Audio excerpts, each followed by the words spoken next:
But as I've talked about, learning to drive for me and for many other neurodiverse individuals involved more stress and difficulty than it needed to.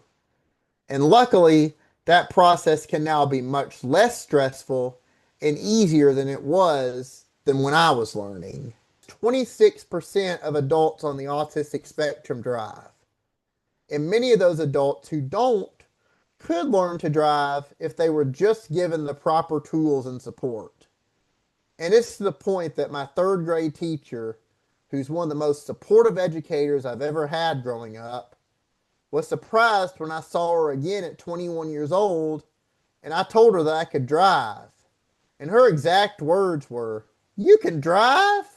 One of our main missions with Sandy is to help get that 26% as high as reasonably possible. And most teens and young adults on the spectrum do want to learn how to drive.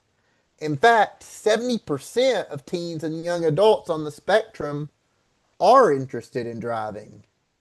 And the prevalence of autistic spectrum is increasing. Today, 1 in 31 children in the USA are on the autistic spectrum. And that's a 312% increase since 2000. And that means that there are over 4 times as many children on the autistic spectrum today as there were just 25 years ago. And this means that Sandy has the potential to help millions of people meet their full potential in the future. 85% of adults on the autistic spectrum are either unemployed or underemployed, and the inability to drive is a primary contributor to this.